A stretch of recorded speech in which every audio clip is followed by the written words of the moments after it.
At 10 o'clock on the night of the 15th of June, 1943, in a wooden barracks at the airfield called 7 Mile outside Port Moresby, New Guinea, a 4-year-old American captain named Jay Zeamer was lying on his cot trying to sleep when the telephone rang. He had a 4 o'clock takeoff in the morning. The mission he had volunteered for 2 months earlier, and that bad weather and changing operational priorities had pushed back 6 times, was finally going to happen.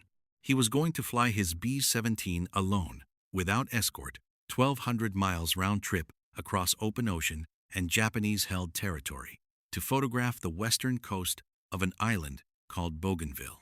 The American invasion of that island was scheduled for November. 37,000 Marines and infantrymen were going to land on its beaches. They needed to know where the reefs were. They needed to know where the gun emplacements were. They needed photographs taken at 25,000 feet from a single airplane flying straight and level for 22 minutes over the most heavily defended Japanese stronghold in the South Pacific. The aircraft Zeamer had picked for this mission was a battered, much-repaired B-17E that he and his crew had spent the previous winter rebuilding from a derelict the rest of the bomb group had written off. They had stripped weight out of it. They had installed new engines. They had replaced its standard armament with 16 active .50 caliber heavy machine guns and stored 3 more in the catwalk as spares. They had installed a fixed, forward-firing gun in the plexiglass nose that the pilot could fire directly from his control yoke. The serial number on the tail ended in 666. They called it Old 666. The phone call at 10 o'clock was from V Bomber Command. Naval intelligence had reported increased Japanese fighter activity at the airfield on Buka, a small island just off Bougainville's northern tip. Before Zeamer flew his mapping run over Bougainville, V Bomber Command wanted him to photograph Buka Airdrome as well. Zeamer told the operations officer no. The original mission was hard enough. Adding a low-altitude reconnaissance over an active fighter base before the mapping run would alert the Japanese to his presence and ensure that every Zero on Buka was airborne and waiting for him by the time he reached his mapping. Altitude. He hung up. The phone rang again. He told them no a second time. He went to bed. He woke up at 3 in the morning and walked out to the flight line. By that point, he had decided he was going to take the photographs of Buka anyway. Because if he did not, and the Marines hit a fighter strip in November that he had been ordered to photograph and refused to, that was on him. So he was going to do both. The mapping run over Bougainville and the reconnaissance over Buka alone, in one airplane, with one crew, against everything the Japanese 251 Kokutai had on the runway. The crew was already at the airfield. He walked across the tarmac to meet them. They had a name for themselves. They called themselves the Eager Beavers. To understand what happened over the Solomon Sea on the morning of the 16th of June, 1943, you have to understand who Jay Zeamer and Joe Sarnosky were before they became the most decorated American flight crew in history. Zeamer was born in Carlisle, Pennsylvania, and grew up in Orange, New Jersey. His father was a sales representative for a leather export company. His mother was a women's club leader.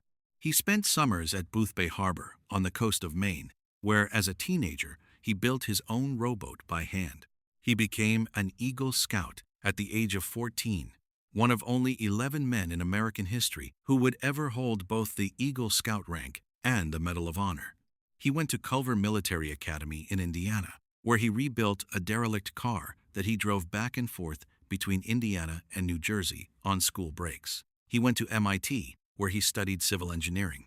When the war began, he joined the Army Air Corps because he wanted to fly. Sarnosky's biography, as a public domain summary, reads almost as the inverse. He was born in Simpson, Pennsylvania, the second oldest of 17 children in a Polish immigrant family that scraped a living first out of the anthracite coal mines and then out of a small farm. He left school early to help support the family. When his younger siblings were old enough to take over the farm chores, he joined the Army in 1936 to give the family one less mouth to feed. He retrained as a bombardier. He met a girl named Marie. He married her. he became a master sergeant. By the time he and Zeamer met at Langley Field, Virginia, in 1941, Zeamer was a freshly commissioned lieutenant on his way to Pacific combat, and Sarnosky was an instructor in the bomb site maintenance course who had been training other men to do what he himself wanted to do for real. They became friends. They were transferred to different units when the war broke out. They lost track of each other. By a coincidence that became operationally significant later, they ended up in the same squadron in Australia in 1942. And when Zeamer was looking for a bombardier who would also serve as his secondary navigator, he asked for Sarnosky by name. The crew that Zeamer assembled around them in late 1942 and early 1943 was, by Zeamer's own later admission, the men nobody else wanted. He took the B-17 nobody else would fly because it was too damaged. He took the gunners other captains were happy to transfer out. He brought in a navigator named Ruby Johnston, a top turret gunner named Johnny Abel, a radio operator named William Vaughn, a tail gunner named Herbert Pugh, whose nickname was Pudgy, a ball turret gunner named George Kendrick, and various others who rotated through depending on who was sick with malaria and who was healthy enough to fly. They began calling themselves the Eager Beavers because Zeamer had a habit of volunteering them for missions other crews refused. They were not, despite the way the legend has been told, the screw-offs and renegades that some popular accounts describe. The actual squadron records describe a crew that had distinguished itself in difficult missions through 1942 and into 1943 that had earned air medals for sinking a merchant ship at Rabaul in January, and that had, by the spring of 1943, become the most reliable crew in the 65th Bomb Squadron of the 43rd Bomb Group, despite or because of their reputation for taking on jobs the other crews avoided. What they had done to their B-17 was less typical. Bombers in the Pacific Theater of 1943 were aging fast. The B-17 was being phased out in favor of the longer-ranged B-24. The 43rd Bomb Group's remaining fortresses were being scavenged for parts as more arrived. Zeamer's crew, instead, scrounged components, found the discarded airframe that became 666, and rebuilt it into something the U.S. Army Air Forces in 1943 had no name for. A heavy bomber turned into a gunship. Most B-17s carried about a dozen 5.0 caliber machine guns. Old 666 carried 16, plus the 3 spares in the catwalk. The standard B-17 nose armament was a flexible single, 50 inches, the plexiglass blister, awkward to aim, with limited fields of fire. Old 666's nose carried 3 50s, including one that was rigidly mounted in the coaming and could be fired directly by the pilot from the control yoke through a thumb trigger. The waist guns had been doubled up. The radio compartment had been given an extra gun. The aircraft was, in the spring of 1943, the most heavily armed B-17 inches the Pacific, and probably anywhere. It was not pretty. It looked, in the surviving photographs, like a junkyard repair job that had been to hell several times already and was on its way back. It was. On May 5th, on a mission over Madang, the airplane had taken more than 60 hits from anti-aircraft fire, lost a stabilizer, had its oxygen tanks explode, and still flown its crew home. The crew loved it. They believed, by mid-June 1943, that whatever happened on a mission, old 666 would bring them back. On June 16th, that belief was going to be tested in a way that no B-17 crew anywhere in the world had been tested before. The mission specification was straightforward and almost suicidal. Photo mapping required a B-17 to fly straight and level at 25,000 feet for 22 continuous minutes, while a trimetragon camera array mounted in the bomb bay took overlapping images of the coastline below. Any deviation from straight flight blurred the photographs and ruined the data. The mapping run had to be made over Empress Augusta Bay on the western coast of Bougainville, the precise stretch of beach where the Marines were scheduled to land in 5 months. Empress Augusta Bay was within easy fighter range of the Japanese airfield at Buka, where the 251st Naval Air Group, the 251 Kokutai, was based with a complement of A6M30 fighters. The 22 minutes of straight and level flight at 25,000 feet would give the Japanese pilots ample time to climb to altitude and intercept. The standard tactic of jinking, weaving, or breaking off when fighters appeared was unavailable.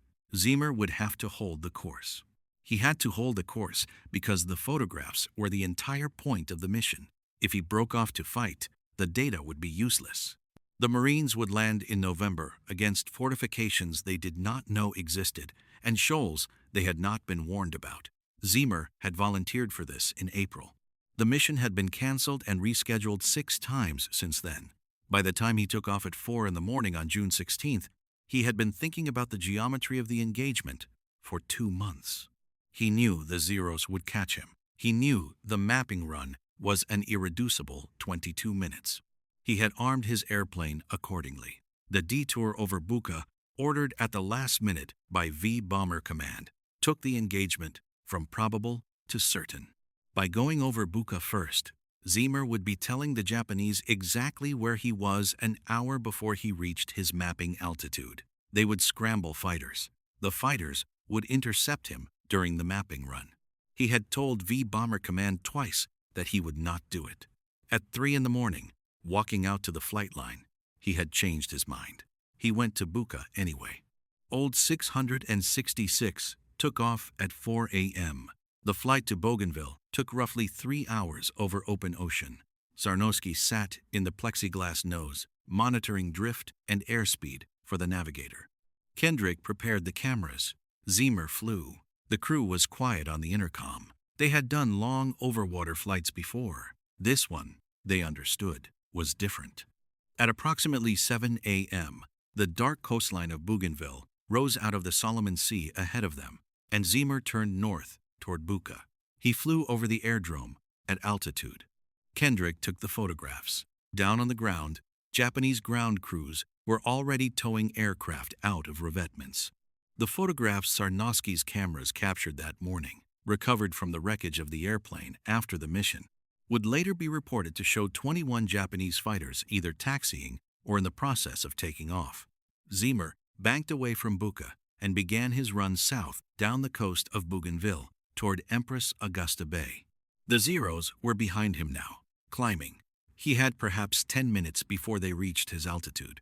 He started the mapping run. 22 minutes of straight and level. The cameras humming in the bomb bay. Sarnowski in the nose. The rest of the crew at their stations. Every gun manned. Every man knowing what was about to happen and waiting for it. The Zeros caught up with about a minute remaining in the mapping run. There were 8 of them. A6M3 Model 22. Zeros from 251 Kokutai. They were accompanied by a Nakajima J-1N twin-engine fighter, codenamed Irving by Allied intelligence. The first attack was the one Zeamer had feared most. The fighters split into 2 groups. 3 came from the front, fanned out across the bomber's nose. 2 came from the rear, attacking the tail. The split forced Zeamer into a fatal tactical bind. The standard B-17 defensive maneuver against frontal attacks was a tight banking turn that brought the bomber's heavier waist and turret armament into firing position while denying the attacking fighter a stable shot. But banking with 2 fighters attacking from the rear would expose the bomber's belly to the frontal attackers and allow them to fire into the unarmored bottom of the fuselage. Zeamer had to hold his course. He held it. The first 20mm shell from the lead Zero punched through the plexiglass nose at the moment Sarnowski was lining up his own shot. The shell exploded in the front compartment. Sarnowski was blown 15 feet backwards. He hit the floor with a wound torn through his side and another opened on his neck. The same burst sent shrapnel into the legs of Johnny Abel in the top turret behind the cockpit, severed an oxygen line, and started a fire. A second shell penetrated the cockpit on the pilot's side. It destroyed Zeamer's instrument panel. It sheared away most of his rudder pedals. It put a hole through his left thigh, shattered his leg both above and below the knee, and embedded shrapnel in both his arms and his right leg. A piece of metal opened a long gash on his right wrist.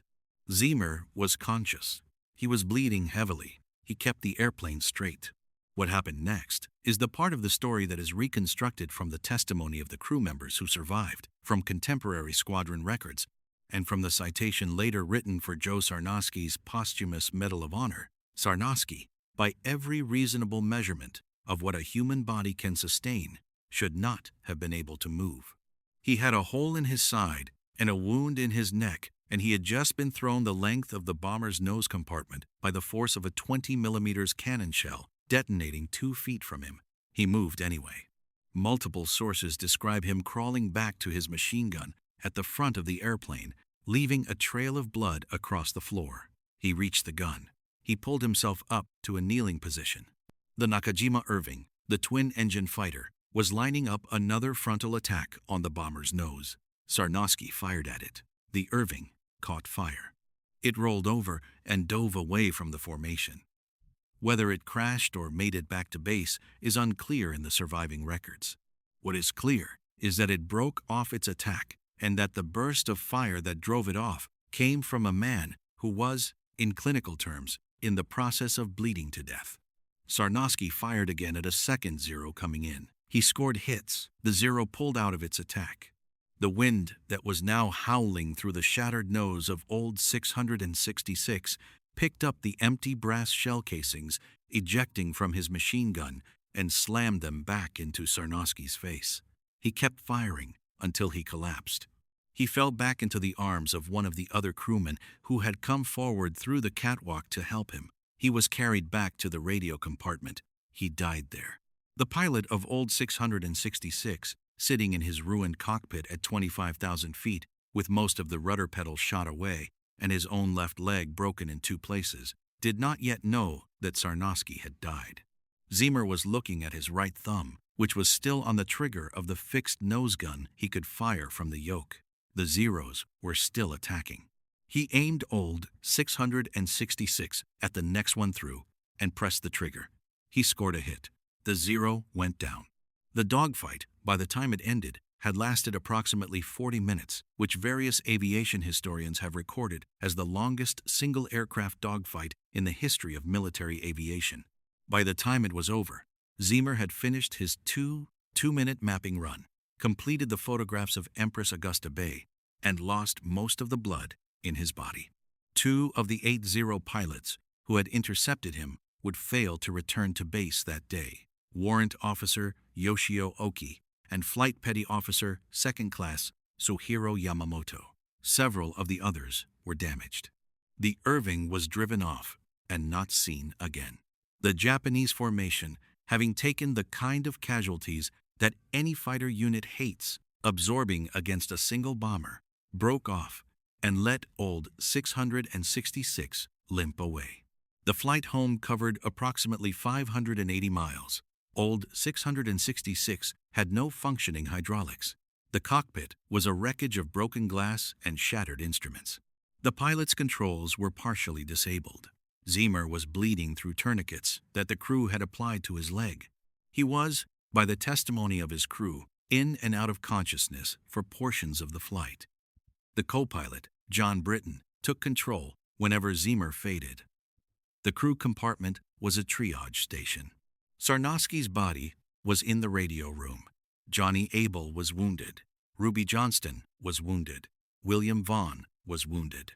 The fire that had started in the cockpit had been contained, but not entirely extinguished. Several systems were degraded.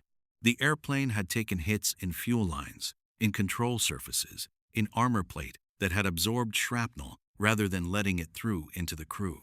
The 16 5.0 caliber machine guns, by the time Zeamer turned south for New Guinea, had collectively fired thousands of rounds. They had also held off 8 Zero fighters and an Irving for 40 continuous minutes, which was, by any honest measurement, the entire reason any of the crew was still alive. Old 666 made landfall over New Guinea sometime after noon. Zeamer, at this point, was barely conscious. The crew radioed ahead. The airplane landed at WWII at approximately 12:30 p.m. The medics who reached the cockpit first noted that the pilot's pulse was difficult to find. They left him in the airplane while they evacuated the wounded crew. They came back for Zeamer last because they had assumed he was dead. He was not dead. He was 24 years old. He had 3 broken bones in his left leg. He had lost most of the blood in his body, and he was still alive. He was evacuated to a field hospital. Sarnosky was carried out of the radio compartment. The photographs of Empress Augusta Bay and Buka Airdrome were retrieved from the Bombay cameras. The film was developed.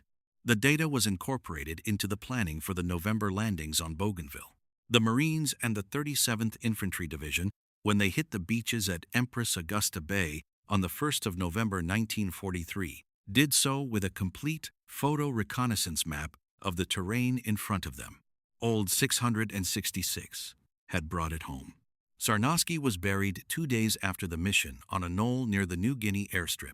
Sergeants Abel and Vaughn, both of them with active wounds being treated in the same hospital where Zeamer was fighting for his life, obtained permission from their doctors to attend the burial. They were carried in on stretchers. The memorial service was attended by what was left of the Eager Beavers and by a small honor guard. Marie Sarnosky, in Pennsylvania, would receive the telegram several days later. She was 28 years old. They had been married for less than 3 years. Zeamer spent the next 11 months in hospitals. He was nearly left for dead by the medics on the day he came home. He underwent multiple operations on his leg. He was eventually returned to the United States. In January 1944, while still recovering, he was promoted to major. In April, to lieutenant colonel.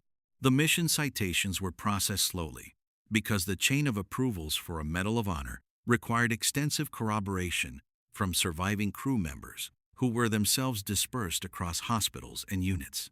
On the 17th of December 1943, Joe Sarnosky's posthumous Medal of Honor was approved.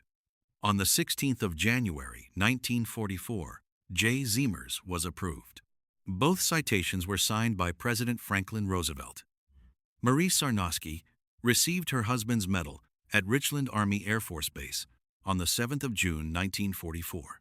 She gave it to Joe's parents in Pennsylvania, who eventually granted possession of it to the Congressional Medal of Honor Society. Zeamer received his own medal in a ceremony where General Henry Hap Arnold, the commander of the U.S. Army Air Forces, pinned it on his uniform while his parents watched. The 7 other surviving members of the crew that had flown Old 666 on the 16th of June 1943 were each awarded the Distinguished Service Cross, the second highest decoration in the United States military. Sarnosky's and Zeamer's Medals of Honor, combined with the 7 Distinguished Service Crosses, made the Eager Beavers the most decorated single air crew in the history of the United States military, and their mission the most decorated single mission in American military history. Both records still stand. General George Kenney, the commander of the 5th Air Force, who had approved the original mission and who had personally pushed for the decorations, wrote in his memoirs after the war that Jay Zeamer and his crew had performed a mission that stood out in his mind, in his own words, as an epic of courage unequaled in the annals of air warfare. Kenney commanded an air force that fought from 1942 to 1945 across the largest theater of operations in the largest war in human history. He had seen many thousands of missions. He singled out one. The mission of Old 666 on the 16th of June, 1943. Jay Zeamer recovered. The leg never fully healed. He walked with a limp for the rest of his life. He resigned his commission in 1946 and went to work as an aeronautical engineer at Raytheon, where he spent his career on missile and aircraft programs that grew directly out of the technologies the war had advanced. He married a woman named Barbara in 1949. They had 5 daughters named Marcia, Jacquet, Jane, Susan, and Sandra. He moved to Maine, the state where he had spent his summers as a boy rowing his homemade boat in Boothbay Harbor. He almost never spoke about the mission. His wife later said, in interviews after his death, that she believed he never felt he had earned the medal because Sarnosky had not come home, and he had. He attended Medal of Honor Society events sometimes.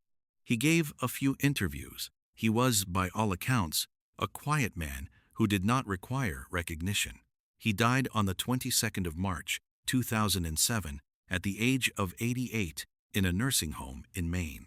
At the time of his death, he was the last living Medal of Honor recipient from the United States Army Air Forces. The governor of Maine ordered the state's flags lowered to half-staff for the day of his funeral.